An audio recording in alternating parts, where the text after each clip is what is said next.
Good morning, Christian Cornerstone Fellowship. Check, check, check. Hello, hello. There we go. Yep. Okay, good. We're good? Can't preach without my Good morning. You guys might have heard that we're going to go through a question and answer period. So here's your first question. Who wants to give me a definition of eisegesis? And while I'm waiting for that person to step up so that you can think about it, the next question is, who wants to give a definition of atonement? Did we talk about atonement? I don't think we talked about atonement. We haven't talked about atonement. No. No. Maybe we have in the past. Did I screw up again, Mike? Were the questions supposed to come the other way?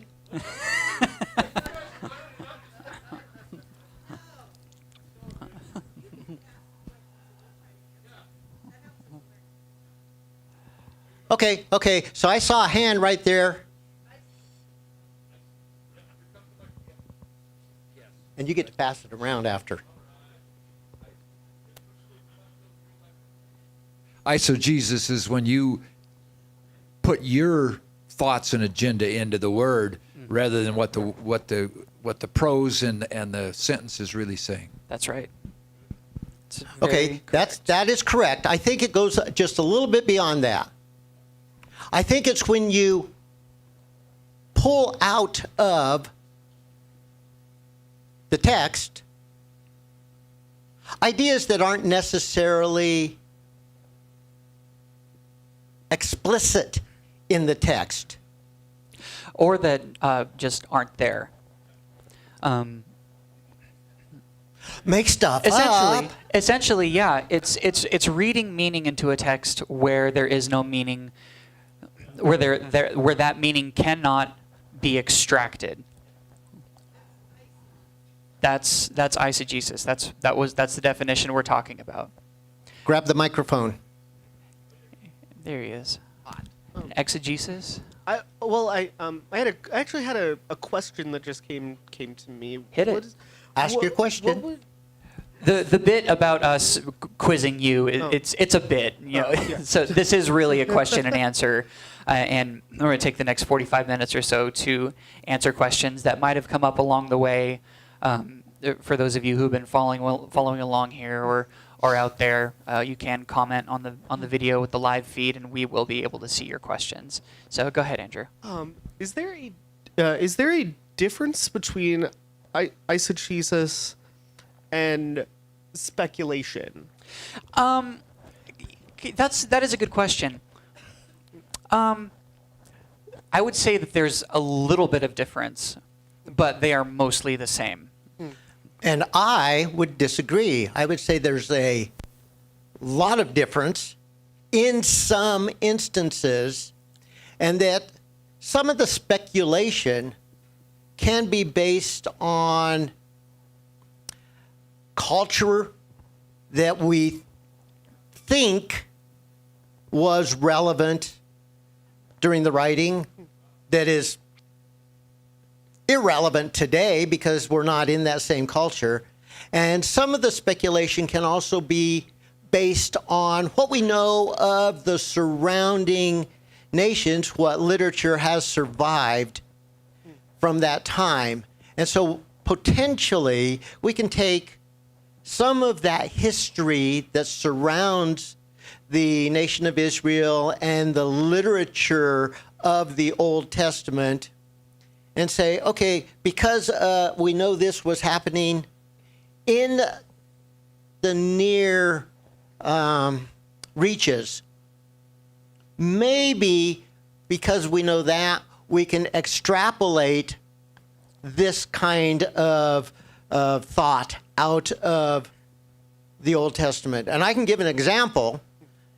It'll take a little while, but I think we need to keep moving on. But yes, I think that there is a difference. I think it can be little and it can be great. There's always varying degrees of speculation. I just to kind of hammer this point home, because it is an important question. We can only speculate about what we don't know.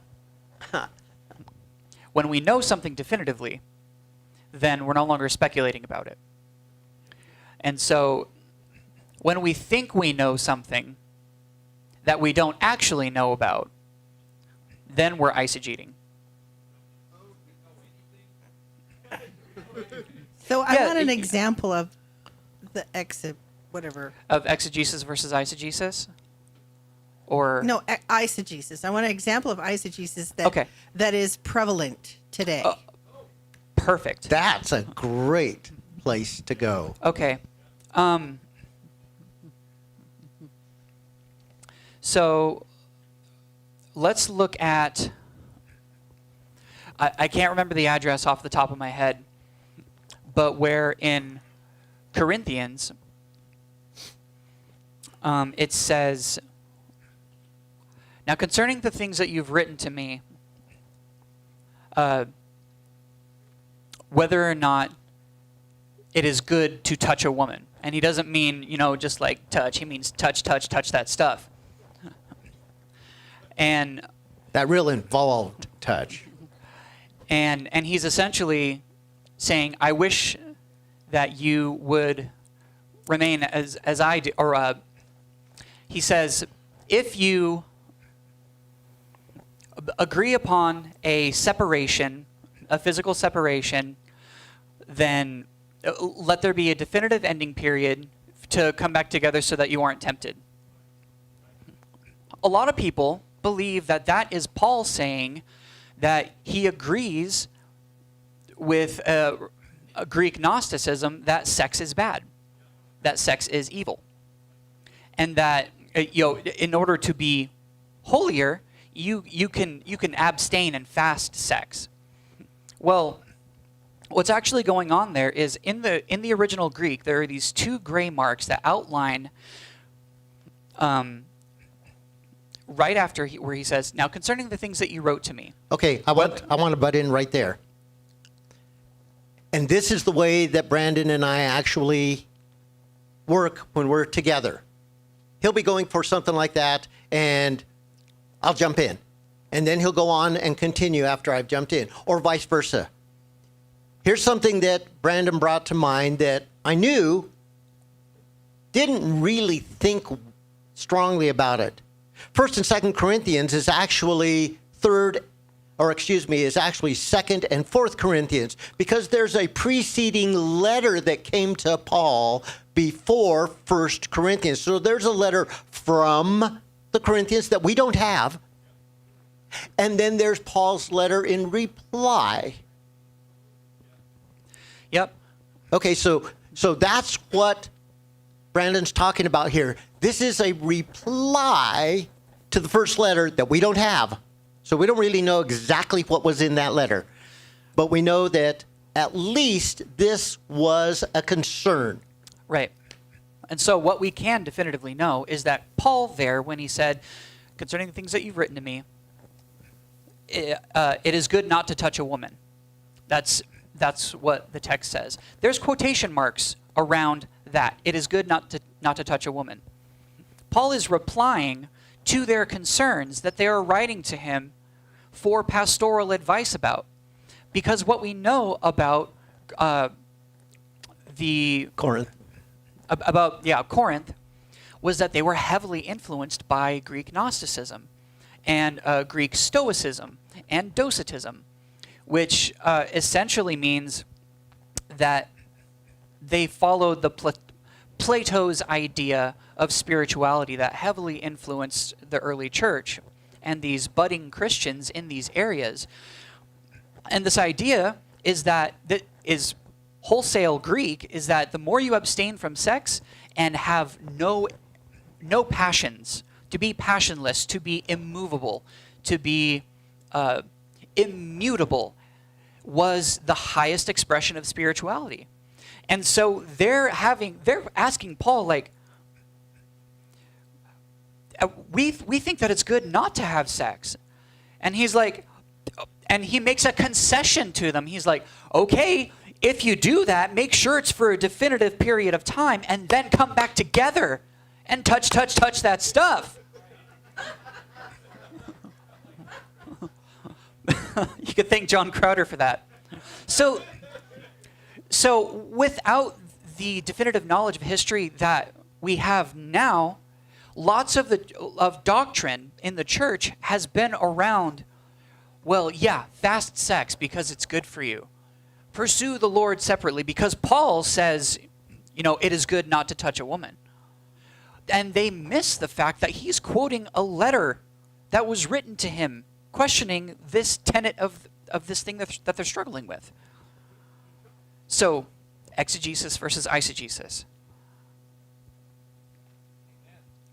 So in that particular example, you also have a little piece of exegesis there, where Brandon actually is explaining to you that within the text, there are markings that we don't necessarily use as we're writing English that are meaningful to show that this segment was not something that Paul actually wrote. It is what he is responding to.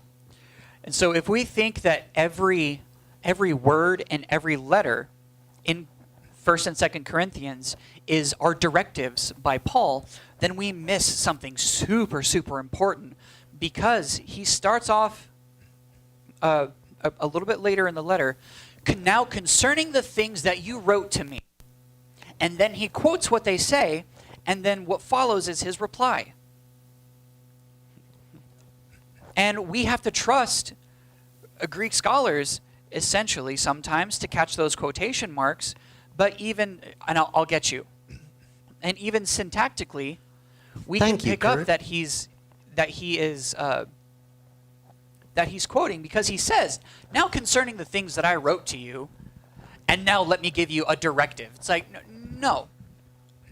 So we aren't always necessarily equipped to catch those things, especially because of our teaching, that every word is something written to us, for us, right now, immediately relevant to us, the way that we interpret it with our 21st century mindset. And that's just not the case. Go ahead. I just noticed that there were quotation marks in there, so I would concur with you, is that is true. I never saw them before, but then I never thought that it was something that you come apart and you stay apart and you stay single the rest of your life or whatever. I always thought it was for prayer and fasting for a season. Mm-hmm. And then you come back together because you don't want to go into temptation by looking for other people, because two is one. That's right. How I always understood it to be. But I never saw a quotation mark, so that's kind of cool. Okay, so there's a good point. The quotation marks exist. We read right past them because we don't understand necessarily the fashion in which a lot of the literature of the Bible is produced. And because we don't have that background, we miss stuff. Now, I'm going to give you a real simple couple of... Let me just go through it. I'm going to talk to you, I'm going to tell you a little bit of a story about the father of our country as he took his troops during the Revolutionary War across the Delaware. Who am I referring to? Why do you know it's George Washington? Because they taught you that in school. But why did they teach you that in school? Because it's our cultural, historical background. But would they be teaching that to the kids in Brazil? And would they be teaching that to the kids in the Philippines or in Africa? you can't expect that they're going to get that reference. So here's another one. During the Civil War, the President of the United States gave a powerful 7-minute speech. Who was that? Abe Lincoln's Gettysburg Address. Yeah. Abraham Lincoln giving the Gettysburg Address. I didn't even have to say where, and people knew where it was. But you also knew from what that it was Abraham Lincoln. His title. Okay, from George Washington, I did not say the first president. I said the father of our country. That's not necessarily his title. It's a reference point that is cultural. Here's a reference point that's cultural. Melchizedek.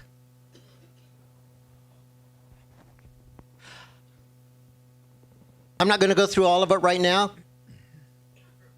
but I'm going to go through and show you how, being that that's a cultural Title. Yeah, that's a cultural title. The people to whom the book, Genesis, was originally written probably understood in their historical understanding of not just their country, but their pre-countries forming who that was without having to be told necessarily exactly who that was. Because if that story was the father of our country, we'd read right past it knowing that it was George Washington and never think twice about the fact that his name never actually got mentioned. But we know who he is. And I'm going to show you that what I believe is enough information that they knew who Melchizedek was. But that's for another day. Right. Well, And no, it again- takes about 15 minutes, and I don't want to spend that 15 minutes right now. Right. That's definitely going to come later. So that's back to referencing hermeneutics. Remember, the science and the art by which we extract meaning from texts. And that fractal of hermeneutics is historical cultural context, reader relevance, and author's intent. Keith, I saw your hand going up. Wait for the microphone.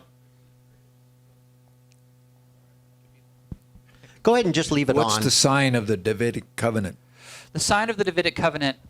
Oh gosh, I had that because we didn't. I didn't explicitly cover that, did I? Nope.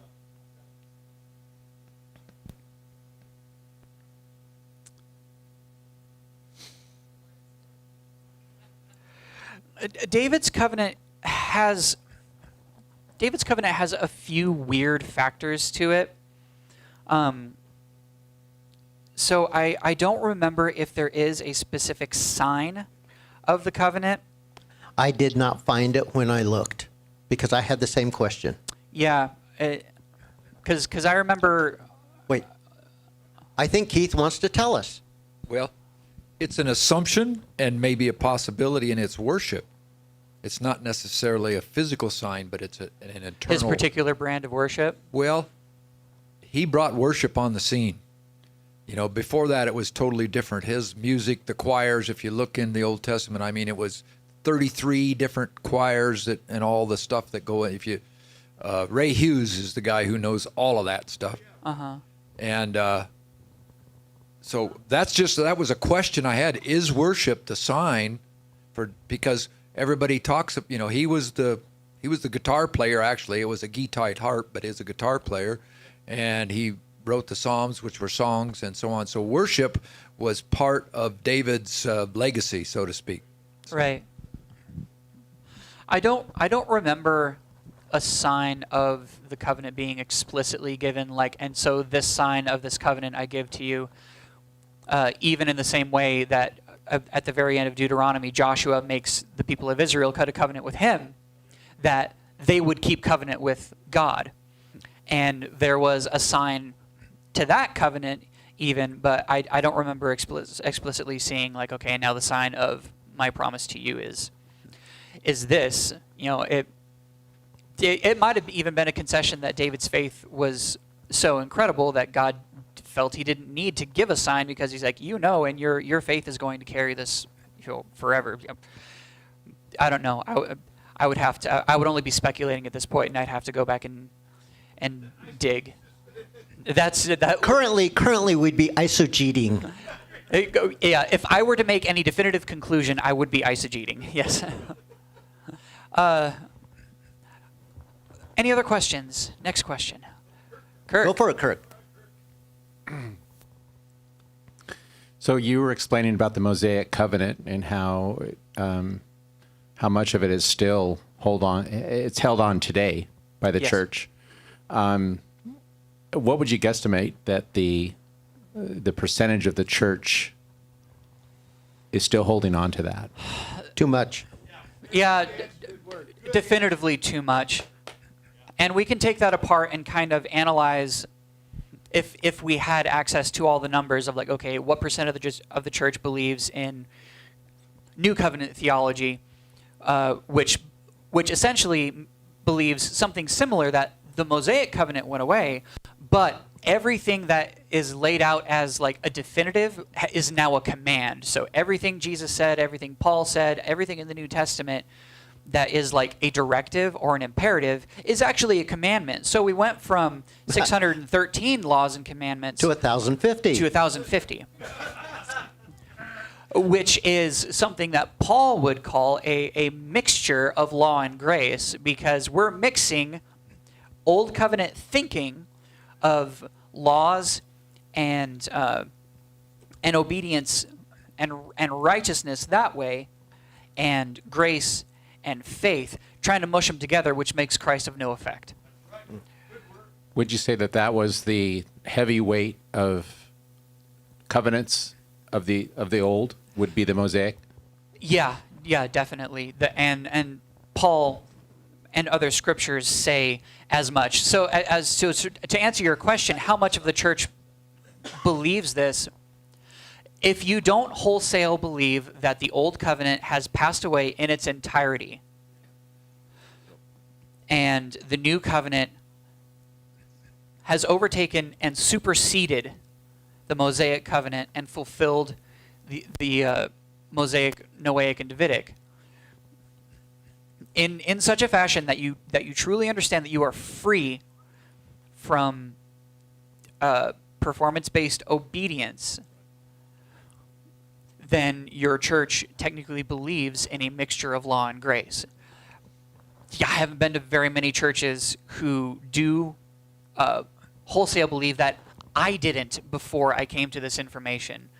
So I think everyone believes it to a degree, and part of our struggle is really walking out of that. Well, that's part of church history, is dividing the Mosaic covenant into ritual, moral, and I forget the other. civil. Yeah. And civil. So what we do is we say, well, the ritual and the civil are gone. I don't have to worry about eating shellfish or touching the dead, but I need to worry about the moral part of the Mosaic covenant.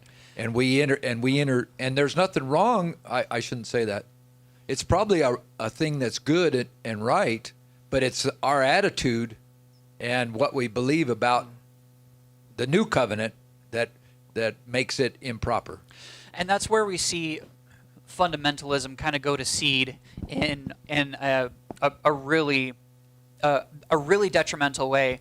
And I think it's exemplified so awesome in a submitted question to a radio show that was hosted by a particularly fundamentalist woman, this Jewish lady. Well, I think she was Catholic. Writes into the radio show and says, I appreciate your exposition on how the Old Covenant is applicable to my life. So I have to ask you, how many Canadians am I allowed to own? Yeah. And my neighbor ate shellfish, so what time of day should I bring stones into his house and kill him? And is it okay if I wear 2 different types of fabric, as long as my pants are cotton and my shirt is polyester? Or do I have to be taken outside the city and burned because that's something that I did? And how many Canaanites should I kill today? You know, those are questions that kind of are intended to wind us up, but we have to understand that those are definitive commandments that are given to people at a certain time, and if you believe that those are applicable to you now without an understanding that the old covenant has passed away, then that is a logical conclusion that you should live by, that Paul actually reinforces. You know, like, if you're going to live by the law, live by the whole thing. Just try. Go Okay, ahead, Valerie. wait. Sorry. In the New Testament, what you actually see in the writing is that they're trying to explain very clearly to their audience, this is new, and you no longer need to be concerned with the old. And if you read through Hebrews, and we're going to take you through that, and we're going to just lay it out, that's really very, very clear that the apostles are saying there's a break. And that's why the concept of Melchizedek as a priest is so important. And the one verse, and is it in Peter? I think where he said, when there is a new priest, there must be a new law. They're very explicit about that. Now, as Brandon said, Paul also says, well, wait a minute. If you're not going to go that route, if you want to hold on to the old, go wholeheartedly with the old, but stay one side or the other. Go, Valerie. Galatians 3:24. Therefore the law has become our tutor to lead us to Christ, so that we may be justified by faith. There goes the law. It just served to let us know come on, you can't keep it. Nobody can keep it.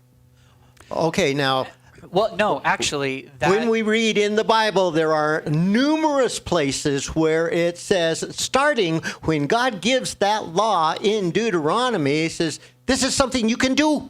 remember, he actually explicitly says, I have not set this so far beyond you that you have to go across the sea in order for someone to teach it to you or help you keep it. It's not so far above the heavens that it's beyond your reach. What I have laid out before you is doable. I have laid out the choices before you, life and death, blessings and cursings. Therefore, choose life.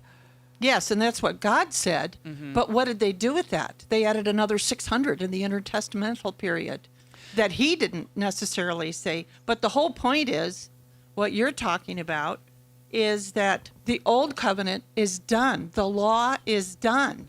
And That's correct. That's the point of this. It was a tutor to lead us to Jesus. Right. Yeah. And Paul even says that the law was a pedagogue or a jailer in order to keep us,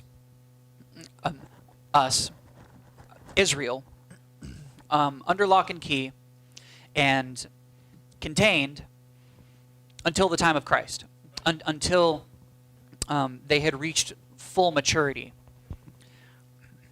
And so it was never intended to carry on into the next age. Go Yes. ahead, Patty. So I think as human beings, a lot of problem that people have with moving from the old covenant to the new covenant is we like structure. We like Correct. to know, what am I supposed to do? What am I not supposed to do? And so the answer to that is, in the new covenant, we have one command that Jesus gave us, to love one another as I have loved you. That's the only command that Jesus gave.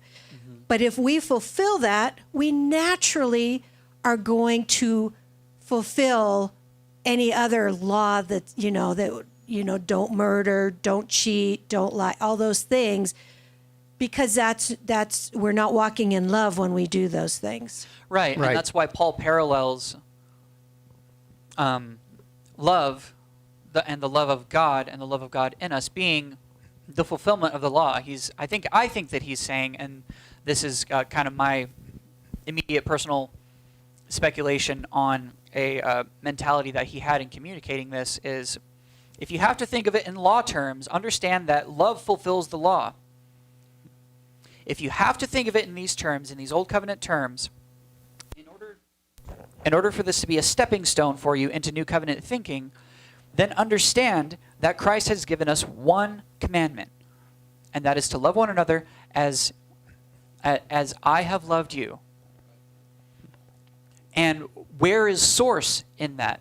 Source is no longer, the source of that love is no longer my love one another as you wish to love, and love the Lord your God with all your heart, soul, mind, and all your strength, and love your neighbor as yourself.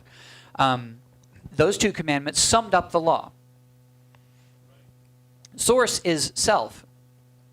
Love God, and then love others.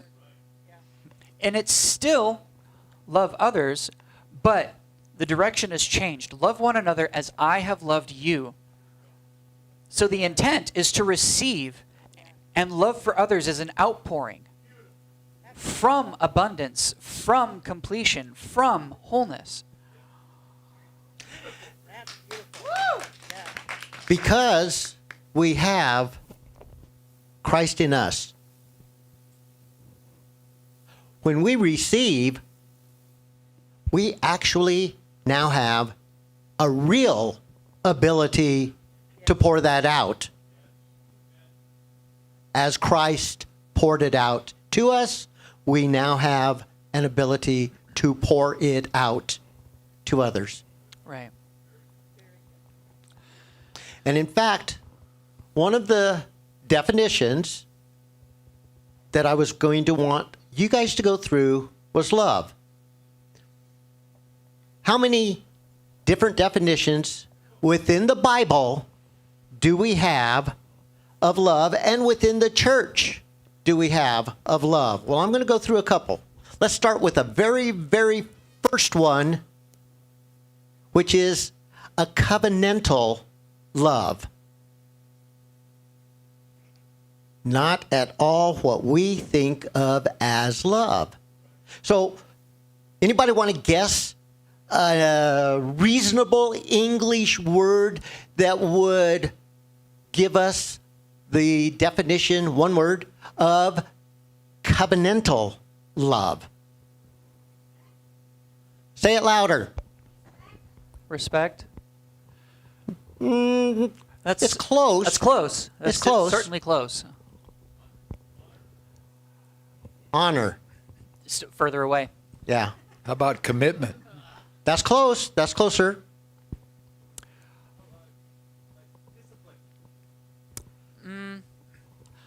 How about this word?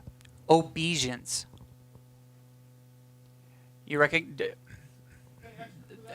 Yes. He brings these expensive words and he makes me pay him for them. Obedience. Obedience is voluntary submission with implied gratitude, and yet the understanding that you don't have an option. I'm king. You're not. Here's the terms of you staying alive. Guess what? That's the vassal covenant. I'm king. You're not. But guess what? Your response must be Love. It must be. Do you, the people, vow to love and obey this king? Yeah. Caesar had vassals. Egypt was a vassal of Rome. I actually just learned that last night. And Caesar, in an attempt to reestablish control over Egypt during a civil war that was breaking out over Cleopatra, he goes, and there's this like 10-year-old boy who's left to rule Egypt, and he functionally reminds him, because he thinks that he can kind of, bump chests with Caesar, and he's like, "You are a vassal to Rome. Sit down, child." The ruler of Egypt at the time.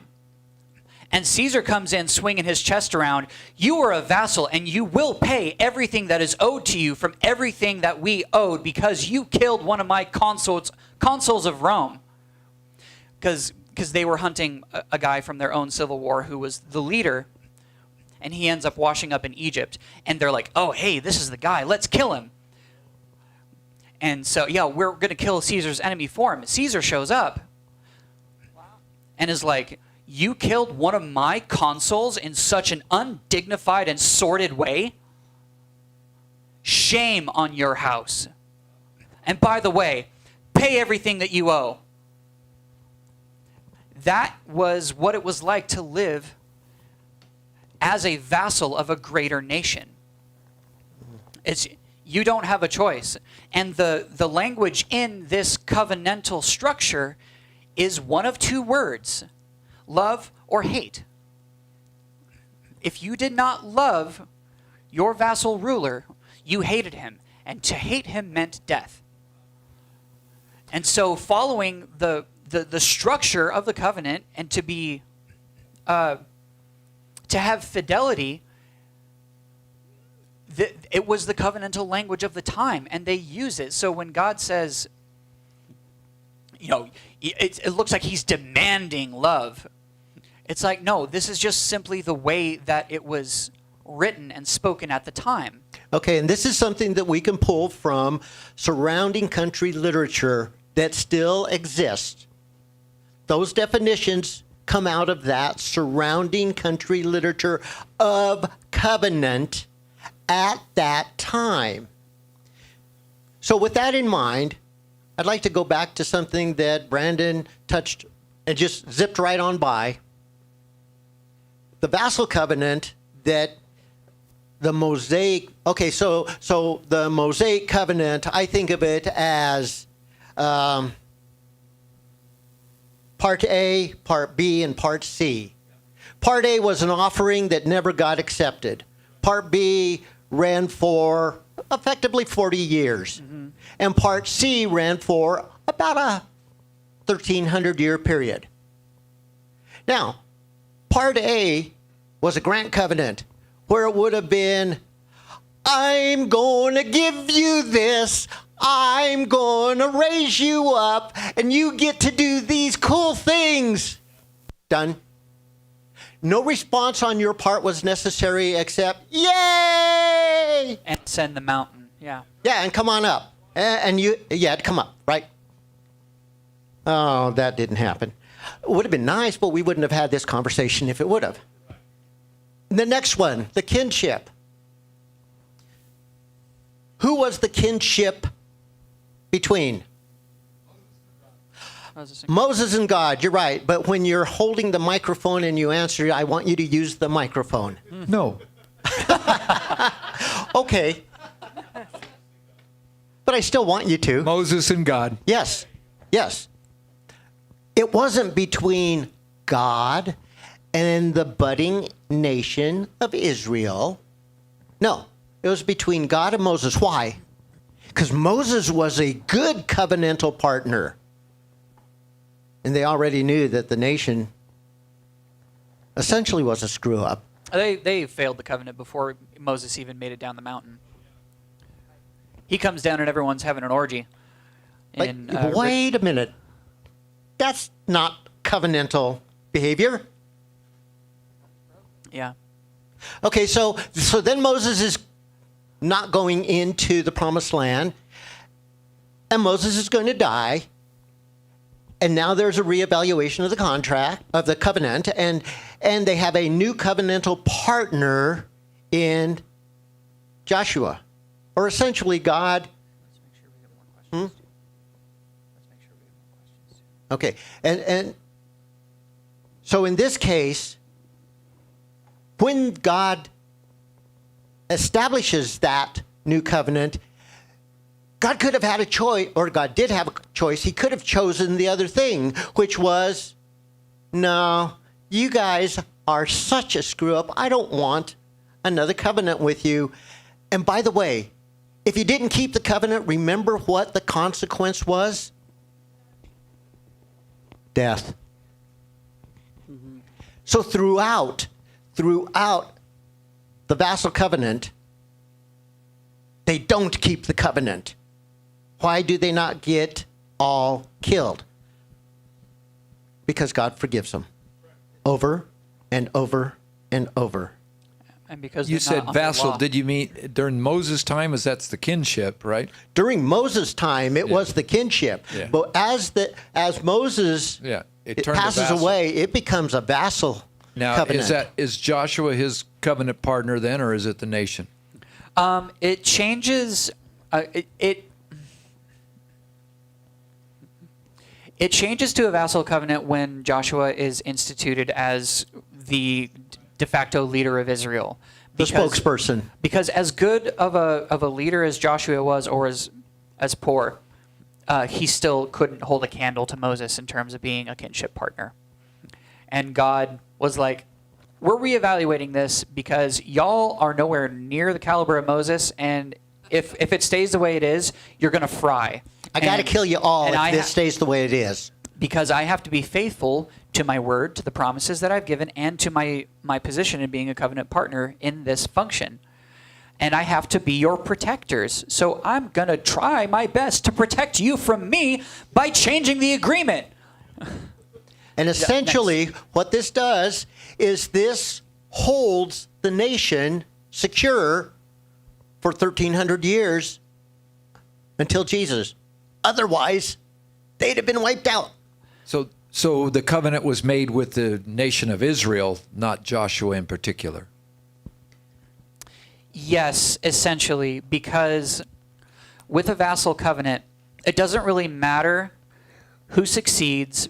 It doesn't matter who is in power. All they really have to recognize is that they are vassals to a greater power. They don't have anything to offer except for what is demanded of. So I have a question. There were other people groups at this time. Yes. Did they talk to God? What was their relationship with God? And were they just sort of forgotten? Or what's the deal with them? That's a good question. I don't know. I don't think the Bible is explicitly clear. I think that we can infer that God did maybe talk to other people, like the book of Job. What is intersected like around Genesis 4 or 6, somewhere in there. It's one of the oldest writings of the Bible. It's definitively the oldest book of the Bible. Believe it or not, Genesis was written after Job. And yet Genesis accounts the time period of Job. And so God clearly does interact with people on different bases, and some of them record their own walk with him. We believe that the Bible as it stands now is a written covenantal record of God's written and documented history of his covenantal walk with people. So this is moreover a history of the covenantal walk and not so much a history of how he explicitly and definitively has walked with all people for all time. Now, we know, for instance, that God sent Jonah specifically to the city of Nineveh. What connection did Nineveh have with Israel? They were enemies. Mm-hmm. That's right. They didn't have a positive connection at all. And that's why Jonah was not just reluctant, But he said, heck no. I ain't going to do that with them. But God had an interest in speaking directly to the people of Nineveh through Jonah. And guess what? They heard him.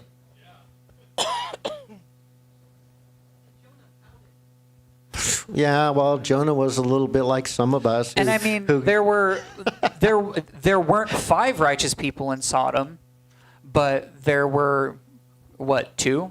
Or there was 1? I can't, 4 or 3. So righteous and walking with God kind of looks a little bit differently depending on the covenantal period that you're looking at. Because before the Mosaic covenant, we don't really see God doing nation building. I mean, before the Abrahamic covenant, we don't see God doing nation building. But with the institution of the Abrahamic covenant, we see God beginning nation building. And so he takes one guy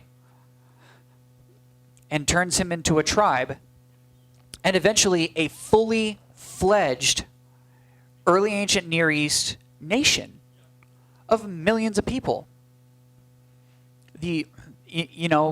So how did God deal with other nations at the time? Well, I think in the bonds of his covenant with Israel, he's their exclusive covenant partner. We don't see him cutting covenants with other nations to bring about world blessing or anything like that. But we do see faithful people come out of other nations. We do. Go ahead, Andrew. The wise men. Yeah, the wise men. And, we have reason to believe that those guys came from as far as China because they could read the stars and see what was going on and be like, oh, hey, whoa. And so they start making a journey of thousands of miles to a specific spot. They may not even necessarily have believed. They just followed the star signs. Right, yeah. And yet that brought them to faith and belief. Well, yeah, because here's the king of the Jews who will be aside. I'm not brushed up on my nativity story right now, but essentially, if they had gotten some of the literature from Babylon that included the prophecies of Daniel, they would have recognized that within the Jewish nation there was a prophesied Messiah, a king, and this is where all of that pointed. And Andrew, could you do me a favor? Right in front of you, there's a pile to your left. There's a pile of papers. I'd like you to pass one out to everybody. And if we're short, I've got a couple of extras here. And it's also really important to remember that there was no Bible for a very, very long time. In fact, in the first century, in 3 BC, between 30 AD and 70 AD, there were no other scriptures, at least Jewish scriptures. There was the Torah, the Old Testament, the law of Moses and the prophets, Ecclesiastes, all of that. There was just the Old Testament. And so whenever... Oh, and by the way, if you ever got to see it in its entirety, it was not structured the way we structure the Old Testament in our Bible. Yeah. Go ahead, Keith. Back to Nineveh. Yeah. Back to Nineveh. Sure. So he was speaking to enemies. Now, eisegesis or exegesis, was he really making an example to show Israel what faithfulness is or isn't? I haven't dug deep enough into there to answer that. I don't think I understand the question. Yeah, but see, after, I think most of the, and I'm not sure about that, people knew about, Noah and the fish, the big fish, they call it a whale, but Jonah, excuse me. Yeah, Jonah. But so, he doesn't do anything just for the fun of it. God doesn't, because he's presenting a message to his own, to Israel, that look at what happens when people listen. That's very likely. It's likely. I think that it's more likely that this is an example of God being faithful to his covenant promises. Because remember, originally, his heart was for all of Israel to be a nation of priests. That means that God could be fully represented and ambassadorial. Everybody could be an ambassador of God to anybody in any nation that they encountered. So that is still relegated to Israel at this time. So God is still with the nation. It's not like just because of their vassals and they're in poor covenant relationship with him as far as their end, that they're not subject to being infilled by the Holy Spirit, that they are not subject to being led by the Holy Spirit or talked to like Jonah. And so God still desires these people to be his ambassadors to the world. The fullness and the culmination of that blessing hadn't yet come in the new covenant in Christ Jesus. But we still see the types and shadows in the faithfulness of God to get there. So, yeah. All right, one of the things that we haven't gotten to right now today is Mike asked that we would actually go through these 10 pillars. Now, if you guys look on the back wall, it's right in the middle.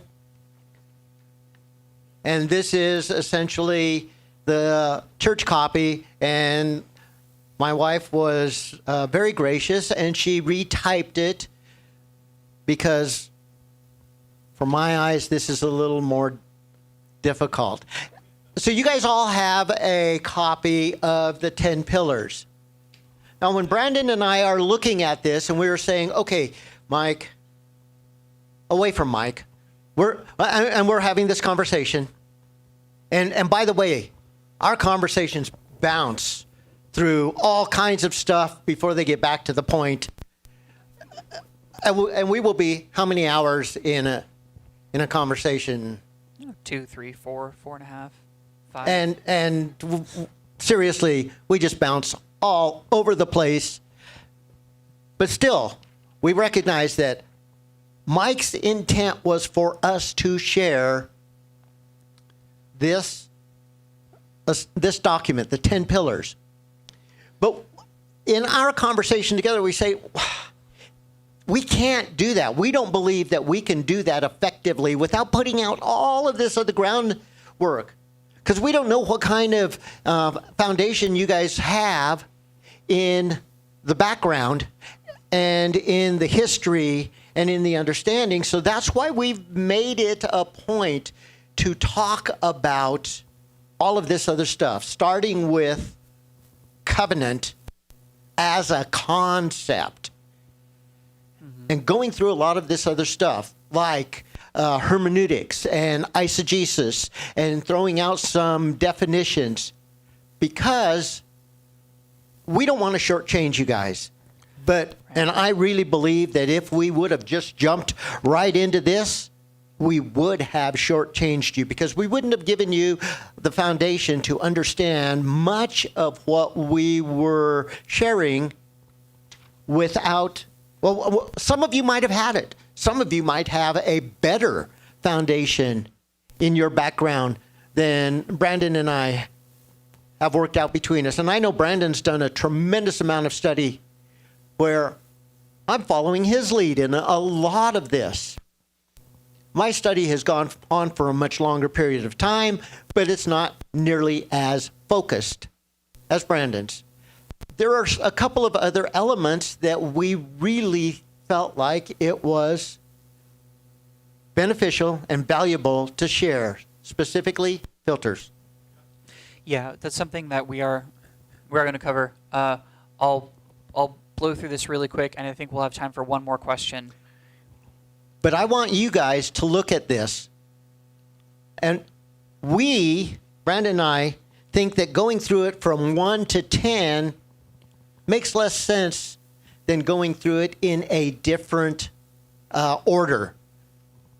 So, Because they kind of build off each other in a yeah, we think they build better going in a different order.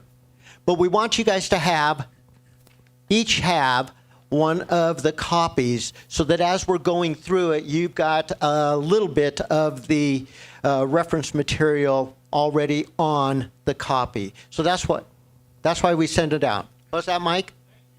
Yeah. Okay. We are going to cover theological filters because it's sometimes we don't understand our own filter until somebody else tells us about it. Like, oh, I didn't even know that I was looking at God that way. I've had that happen every day, every stinking day, and it's almost exhausting, but it's exhausting in a good way. Yeah, so we're going to cover Calvinism, Arminianism, Open theism. open theism, Gnosticism, and Docetism, asceticism. We're going to cover a bunch of isms that are relevant to understanding the scriptures as far as author's intent and reader relevance at the day. For instance, breaking down the notion that when John says, if somebody says that Christ has not come in the flesh, he is antichrist or is of antichrist, a lot of people take that, oh, that's the antichrist who's going to come someday and is going to say that Jesus didn't come in the flesh. No. Not at all. When John references that, he's referencing Gnosticism. He's referencing docetic Gnosticism, which was a prevalent thought from the Greek Gnostics of the day, which is that Jesus did not come in bodily form, he came as a ghost. Because the flesh and materiality is evil and spirit is good. Wholesale Greek idea. And if you run into any of the filters that actually you can point to a Greek origin, you can generally recognize, if you understand the Greek foundation, you can understand where that Greek originating filter, that theology or philosophy, has strayed from relevance within the Bible. Mm-hmm. Right. Right. So, any more questions before we Last snack? question, and then we're going to feast. Well, if there are no questions, I have one more thing I'd like to share. In covenants, invariably, there was a feast. Within the Bible, if you look at sharing food, that's a good thing. And that is why we love to share a meal with each other, because it's a good thing. And I believe that God has created us in part to recognize that because we have a need for food, God's also made that a part of our relationship with other people. Mm-hmm. Guys ready to eat? Cool. You wanna Good lead bread, us good in? meat, good God, let's eat. Amen. Hey ho. Amen. Thank you all.